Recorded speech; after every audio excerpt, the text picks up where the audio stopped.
This story is so disturbing that even I hesitated to tell it. There was a music teacher named Clara, a woman in her mid-30s, who had recently inherited an old piano from her grandmother. It was an heirloom, passed down through generations, and Clara had always been fond of it. Her grandmother, who had been a brilliant pianist herself, had spent countless hours playing it.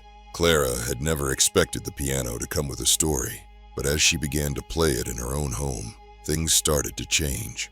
At first, it seemed like a normal old piano. The keys were slightly worn, and the wood had that lovely antique smell.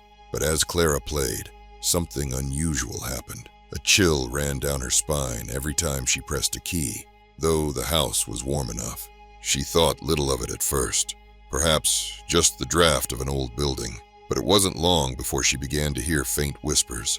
They were almost imperceptible at first, just the softest hums, like the murmur of distant voices. But each time she stopped playing, the voices would cease. Clara brushed it off. Perhaps it was the wind outside, or the house settling in the silence. But the next day, she noticed something else. A photograph on the mantelpiece. One of her grandmother and herself had been moved. It was now slightly off-center. She had never touched it. She turned it back, feeling a little uneasy, but still convinced it was nothing more than her mind playing tricks on her. A few days later, Clara played the piano again. This time, the whispers grew louder, almost clear enough to make out words. She stopped abruptly, heart pounding. The room seemed colder. She shook her head, trying to convince herself that it was just her imagination, the exhaustion of work getting to her. But every time she played, the chill returned, and the voices were there, closer, more insistent. Clara was beginning to feel like she was losing her grip on reality. No one else could hear what she heard, and when she told her friends, they dismissed it. "It's probably just the acoustics," one said. "Old houses make strange noises," said another. Still, the sensations kept coming. The chill, the whispers, the feeling of being watched. Finally, Clara decided to do some research. She dug into the history of the piano and discovered something chilling. The piano had been crafted by a composer named Leopold Strauss, a name she had never heard before. He had been renowned for his hauntingly beautiful music, but his life had ended under mysterious circumstances. Some said he had died from a broken heart, others that he had fallen into madness. But what stood out most was that his last composition, unfinished and unsung, had been left behind on the piano itself. Clara learned that her grandmother had been the last person to play it before she died. The music seemed to hold a dark energy, a lingering sadness, something that had affected her grandmother deeply. The whispers Clara had been hearing, they weren't her imagination.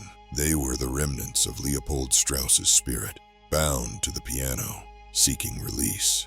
The next evening, Clara sat down at the piano, trembling. She placed her fingers on the keys, knowing what she had to do. As she began to play the last, unfinished piece of Strauss's, the air grew heavy. The whispers crescendoed into words, pleading, mourning, and then suddenly, Clara felt a presence beside her, a cold, invisible weight pressing down on her chest. In a moment of clarity, Clara understood. The spirit of the composer had been trapped in the piano all these years, unable to move on. By playing his final piece, she had opened the door to his tragic past, allowing his sorrow to flood through her. With a deep breath, Clara continued playing. Each note seemed to resonate with the weight of his lost life, his pain, and his regret. And then, as the final chord echoed through the room, something shifted. The oppressive weight lifted. The room warmed again, the chill dissipating. For the first time in days, Clara felt at peace. The next morning, Clara took a deep breath and examined the piano once more. She ran her fingers across the keys, and for the first time, there were no whispers, no chill. The piano was just a piano. The spirit of Leopold Strauss had been set free. Clara realized that the piano, like so many beautiful things, had carried the pain of its creator, and that through her music, she had allowed him to find peace. She understood now that his tragic end had not been one of fear, but of longing. longing for release, for understanding. The piano still sat in her home, but Clara no longer felt its heavy presence. It was just an old piano, a beautiful piece of history, one that had played its final sorrowful tune. Hit subscribe and don't dare miss what's coming next. Or the next scream you hear might be your own.